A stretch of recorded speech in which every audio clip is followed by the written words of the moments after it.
ഇന്നൊരു പുതിയൊരു റെസിപ്പിയാണ് കേട്ടോ. നല്ല ടേസ്റ്റുള്ള റെസിപ്പിയാണ്. പഴം പഴുത്തിരിക്കുന്നത് കണ്ടപ്പോൾ മനസ്സിൽ തോന്നിയൊരു ഐഡിയയാണ്.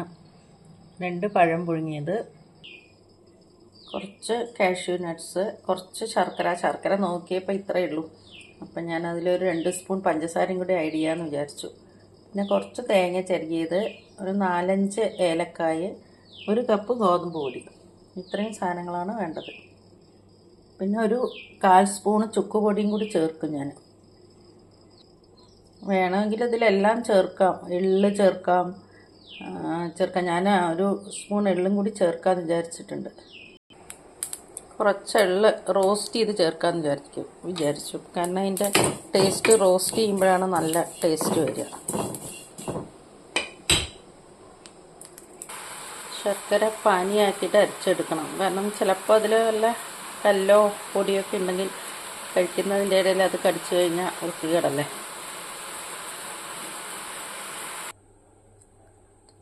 പഴം നന്നായി വെന്തു. പിന്നെ അതിന് നന്നായി ഒന്ന് ഉടയ്ക്കണം. കുറച്ച് നേരം ആവിയിൽ വെച്ചുള്ളൂ. പഴം നന്നായി പഴുത്തിട്ടുണ്ടായിരുന്നു.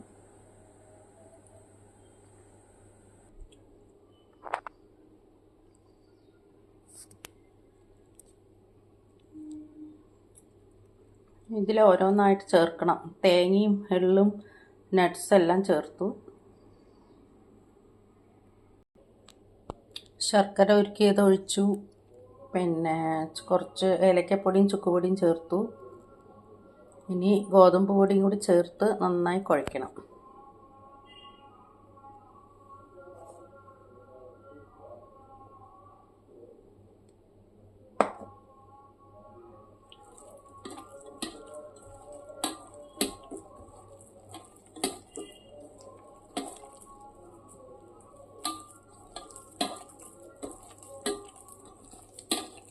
നമ്മുടെ ഇഷ്ടം പോലെ ഇതിൽ എന്ത് നട്ട്സ് വേണമെങ്കിലും ചേർക്കാം കേട്ടോ. ഞാൻ കുറച്ച് കാഷ്യൂ, കുറച്ച് എള്ളും തേങ്ങയൊക്കെ ചേർത്തിട്ടുള്ളൂ. കറുത്തെള്ളും വെളുത്തെള്ളും കുറേശ്ശെ ചേർത്തിട്ടുണ്ട്.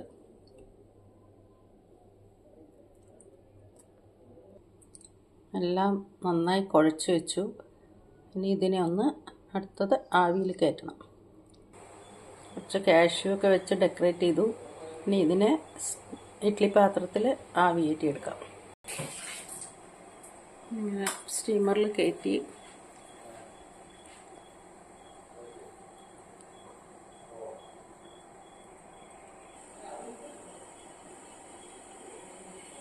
ഇനി ഇതിലെല്ലാം കുറച്ച് ഗോതമ്പ് പൊടി മാത്രമേ വേവാനുള്ളൂ. മറ്റെല്ലാം ഇതിൽ വെന്ത സാധനങ്ങളാണല്ലോ. അപ്പോൾ അതുകൊണ്ട് ഒരു 10 മിനിറ്റ് വെച്ചാൽ മതിയോ. 10 മിനിറ്റായി വെച്ചിട്ട് കേട്ടോ. നന്നായി വെന്തിട്ടുണ്ട്.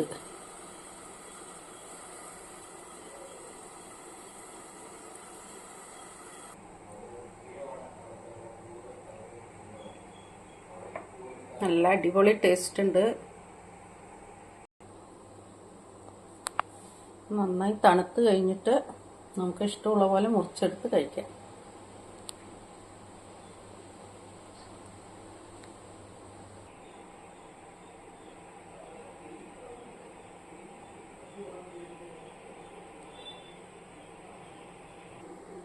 എല്ലാവരും ഉണ്ടാക്കി നോക്കണേ.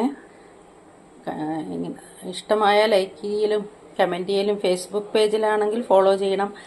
യൂട്യൂബിലാണെങ്കിൽ സബ്സ്ക്രൈബും ലൈക്കും കമൻസും എല്ലാം ഇടണേ. Thank you for watching.